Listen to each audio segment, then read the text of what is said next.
حزب العمال الكردستاني باكاكا يستعد لتوجيه ضربة لمنجزات إقليم كردستان ومهاجمة بيشمركة كردستان. ما زالت هجمات باكاكا على إنجازات الكرد في إقليم كردستان مستمرة ومتواصلة، وتقوم وسائل الإعلام التابعة لباكاكا والتي لفقت مؤخرا معلومات وأنباء مضللة حول خط ماتينا وآميدي بإعداد البنية النفسية لهجوم واسع ضد قوات البيشمركة الكردستانية.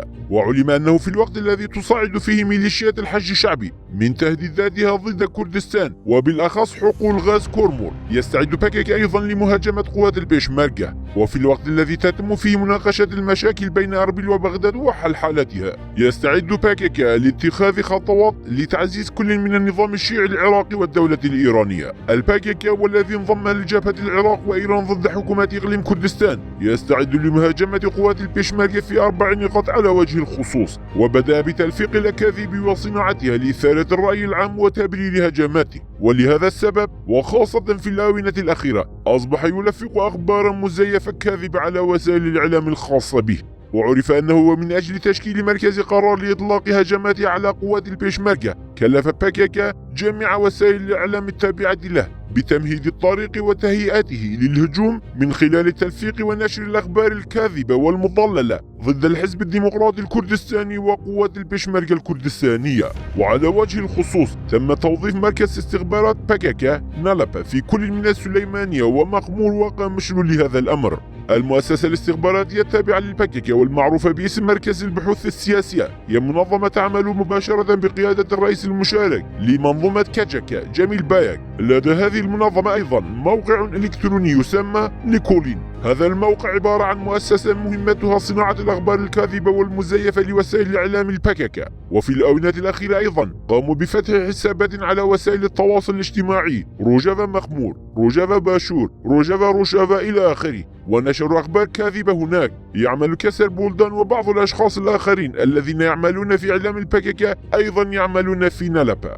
المؤسسة التي نظمتها نالبا قامت مؤخرا بنشر مقاطع فيديو وصور مزيفة تظهر قوات البيشمركة والجنود الأتراك معا على خطوط بالندا وماتينا ورشافا وغيرها من المناطق، وبهذا الشكل ومن خلال خلق انطباع الجنود الأتراك والبيشمركة معا فإنهم يمهدون الأرضية ليقولوا فيما بعد ظننا أنهم جنود أتراك فأطلقنا النار عليهم، كانوا يلبسون ملابس الجيش التركي. بالإضافة إلى ذلك فقد نشرت هذه الوكالات أخبارا زعمت فيها أن الديمقراطي الكردستاني يريد قتل البيشمركة وبالتالي قطع السبيل أمام إجراء الانتخابات. هذه هي خطوة باكاكا لاستشهاد بيشمركة كردستان وزعم أن الديمقراطي الكردستاني هو من وجههم نحو الموت. وكان جميل بايك أحد مؤسسي باكاكا والرئيس المشارك لكاجاكا قد أشار إلى هذه العملية في مقال له بتاريخ 15 نيسان نشرته وكالة أنفا. آنذاك كشف موقع دار كامازي أن مقال بايك إنما هو أوامر وتعليمات لمناضليه محذرا الرأي العام. وقال بايك في مقاله: يرتدي باكاكا ملابس البيشمركة على الجنود الأتراك، وعند الضرورة يرتدي البيشمركة أيضا ملابس جيش الاحتلال. بمعنى آخر شارك الديمقراطي الكردستاني بشكل مباشر أو غير مباشر في هذه الحرب، وأصدر أوامر لأتباعه ومراكز الدعاية بخلق ونشر مثل هذه المفاهيم.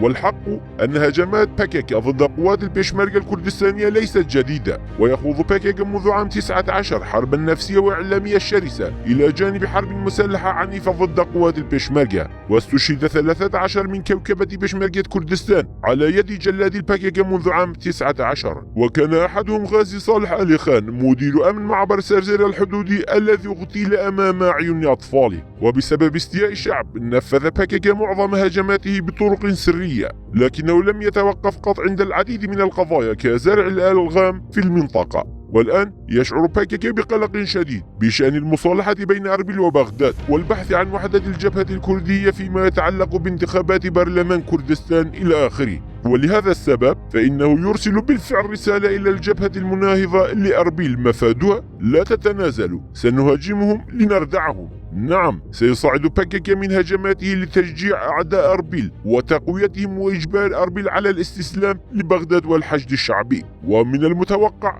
أن يهاجم باكاكا قوات البيشمركة على خطوط شيلادزي وآميدي وغارة ومنطقة قواكورك برادوس. إن هجوم باكيكا على منجزات ومكتسبات ثورة إقليم كردستان يظهر أن باكيكا يتصرف ككيان معادي للكرد وفق أجندات ومصالح المحتلين. يجب الكشف عن حقيقة باكيكا ووسائل الإعلام المناهضة المعادية للكرد، ويجب أن يكون الرأي العام وعموم الشعب الكردي يقظا تجاه هجمات الباكيكا على ثورة إقليم كردستان.